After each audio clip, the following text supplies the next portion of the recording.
Shalom sahabat Aku dan Dia. Senang sekali saya Anis Priambodo dapat menjumpai Anda dalam 15 menit ke depan. Dan dalam kesempatan kali ini, saya ingin kita belajar tentang makna gambar dan rupa Allah. Tuhan Yesus Kristus kiranya memberkati Anda dan selamat mendengarkan.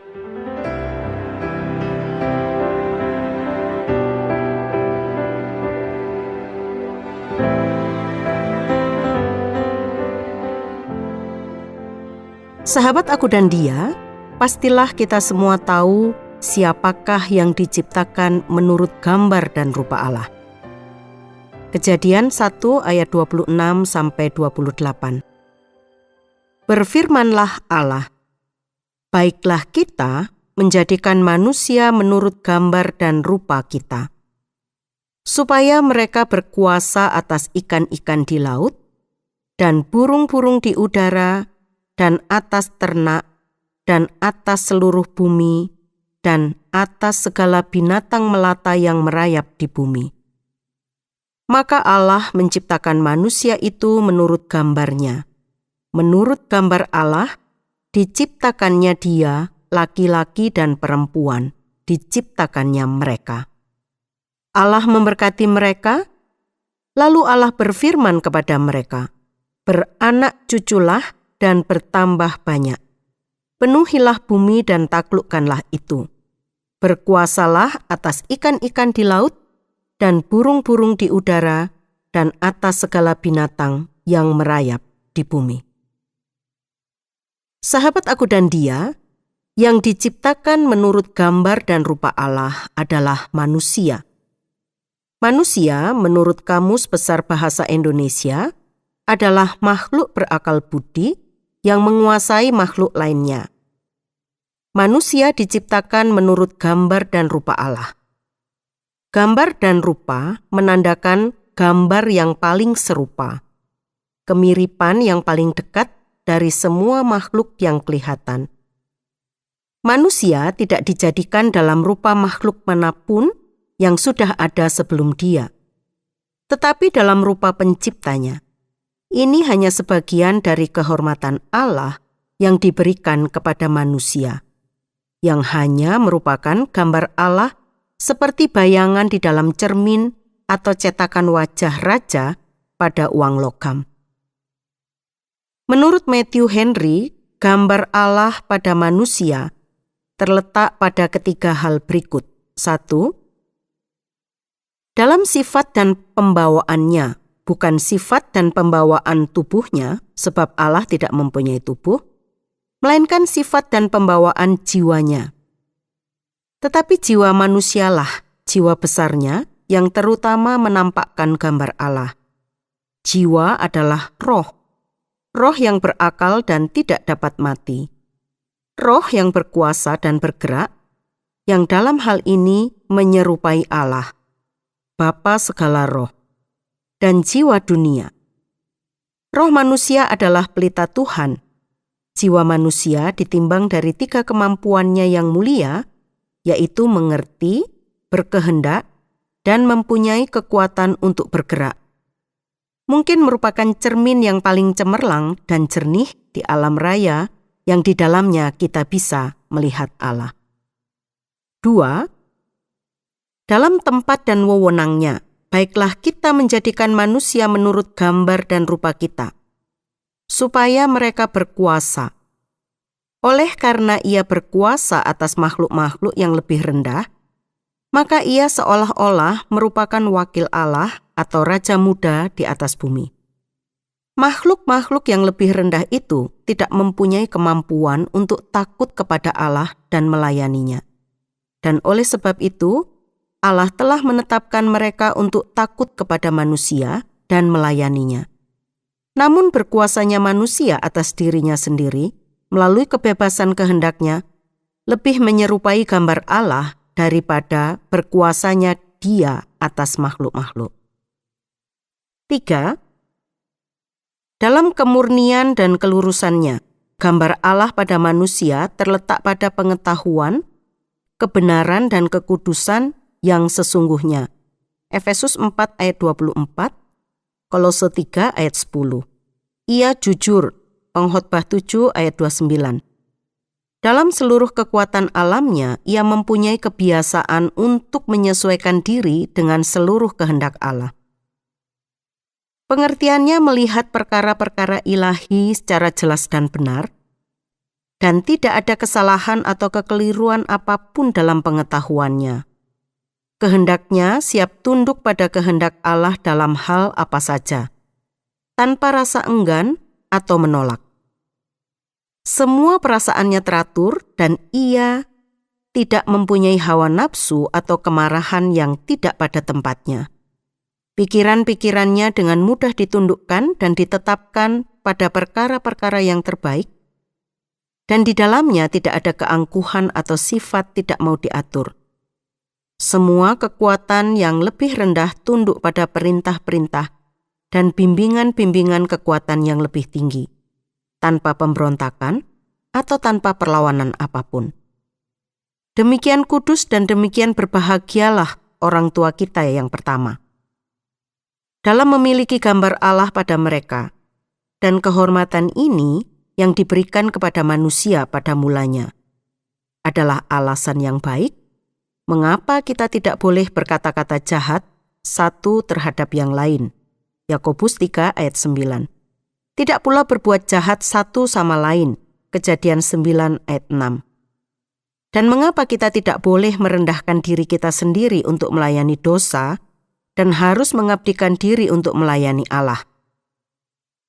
Tetapi betapa engkau sudah jatuh, hai putra fajar.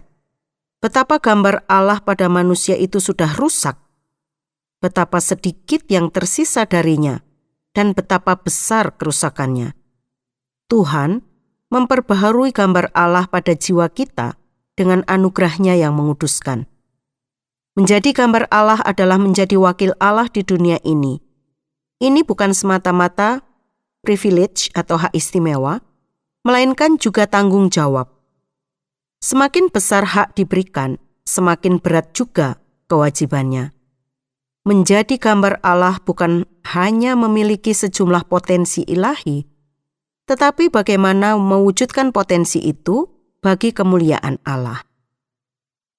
Sahabat aku dan dia, menurut John Calvin dalam bukunya The Institute of the Christian Religion, menuliskan kita mengerti siapa diri kita hanya di dalam terang siapakah Allah itu. Dengan kata lain, manusia dapat mengenal dirinya sendiri hanya ketika manusia mengenal Allah yang sebenarnya. Allah adalah pencipta dan manusia adalah ciptaan. Apa yang terjadi ketika manusia tidak mengenal dirinya sendiri? Ada dua hal ekstrim yang terjadi. Pertama, manusia merasa lebih tinggi dari manusia yang lain atau ciptaan lain sehingga bertindak sewenang-wenang, merendahkan, menindas, bahkan menghancurkan manusia lain atau ciptaan lain. Dua, ataukah manusia itu merasa lebih rendah sehingga tidak layak di hadapan manusia lain, merasa bukan siapa-siapa. Dua hal ini tentu saja salah. Memang kita melihat materi dari mana Allah menciptakan. Materi itu hina, sebab manusia diciptakan dari tanah liat. Debu, kata pengkhotbah. Namun di tangan Allah yang maha mulia, manusia itu mulia sebagaimana ungkapan Daud dalam Mazmur 8 ayat 5-9. Apakah manusia sehingga engkau mengingatnya? Apakah anak manusia sehingga engkau mengindahkannya? Namun engkau telah membuatnya hampir sama seperti Allah dan telah memahkotainya dengan kemuliaan dan hormat. Engkau membuat dia berkuasa atas buatan tanganmu. Segala-galanya telah kau letakkan di bawah kakinya. Kambing domba dan lembu sapi sekalian, juga binatang-binatang di padang, burung-burung di udara, dan ikan-ikan di laut, dan apa yang melintasi arus lautan. Sahabat, kita akan bertanya lagi apa maksud Allah menciptakan manusia menurut gambarnya. Supaya manusia bisa mengelola dunia dan segala isinya ini untuk kemuliaan Allah. Kata-kata yang digunakan untuk menyatakan tugas manusia itu berkuasa, taklukkanlah, adalah kata-kata yang lazim digunakan dalam konteks kekuasaan seorang raja. Persamaan rupa dengan Allah yang dirujuk di Kejadian 1 ayat 26 adalah fakta besar yang membedakan manusia dari ciptaan lainnya. Dia adalah pribadi yang memiliki kemampuan berpikir, merasa, dan berkehendak, dengan disertai kecakapan, kehidupan, dan pertumbuhan moral. Lebih jauh dikatakan, sejak semula manusia tidak sekedar memiliki kecakapan untuk kehidupan moral, tetapi juga kecondongan moralnya yang membuatnya mengasihi Allah, mencintai kebenaran, dan membenci kejahatan. Peristiwa jatuh dalam dosa mengubah akan hal ini. Manusia masih tetap satu pribadi dan masih memiliki kecakapan atas kebenaran, tetapi rohnya begitu berubah sampai-sampai dia takut dan tidak mempercayai Allah. Dan dalam tingkat yang lebih besar atau bahkan kurang besar, menyukai kejahatan dan membenci kebaikan. Yesus datang untuk menghapuskan malapetaka ini dan memulihkan kita agar secara moral kita menjadi sama dengan Allah dan kita dapat memenuhi firman Tuhan dalam Matius 22 ayat 37 dan 39. Kasihilah Tuhan Allahmu dengan segenap hatimu dan dengan segenap jiwamu dan dengan segenap akal budimu. Kasihilah sesamamu manusia seperti dirimu sendiri. Tujuan belajar firman Tuhan pada mulanya adalah untuk mengenal Allah, tetapi pada saat yang bersamaan, kita juga dibawa untuk mengenal manusia. Bahwa sesama manusia itu kita setara, tidak lebih tinggi atau lebih rendah. Dan dalam hal kasih juga demikian, kita harus dapat mengasihi manusia lain seperti kita mengasihi diri sendiri. Sahabat, di penghujung perjumpaan kita, saya menegaskan bahwa manusia memiliki relasi yang istimewa dengan Allah, penguasa bumi sebenarnya, berkenaan dengan kewajibannya mewakili Yang Maha Kuasa untuk menguasai alam.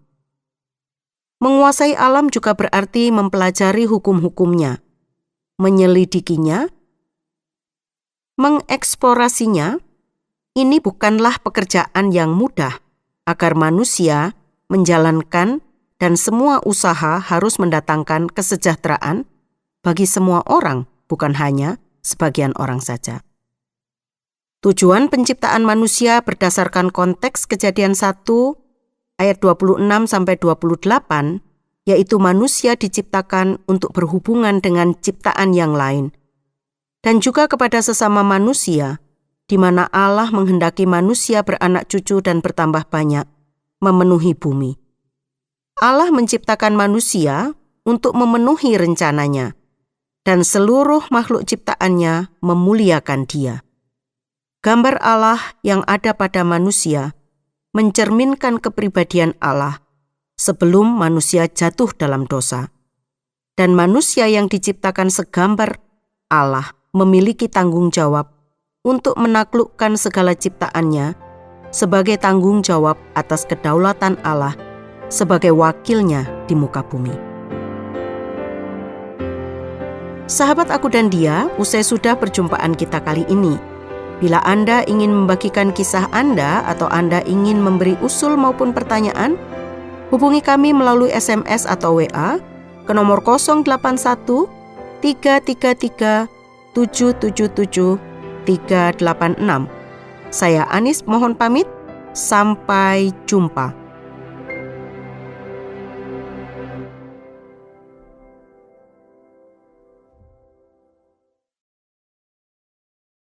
Terima kasih Anda sudah mengikuti program kami. Jika Anda diberkati, jangan lupa like, komen, dan share supaya Anda tidak ketinggalan setiap program terbaru kami. Jangan lupa juga untuk subscribe channelnya dan nyalakan loncengnya. Jika Anda ingin mendukung pelayanan kami, bisa melalui rekening kami berikut ini atau menghubungi kami di sini.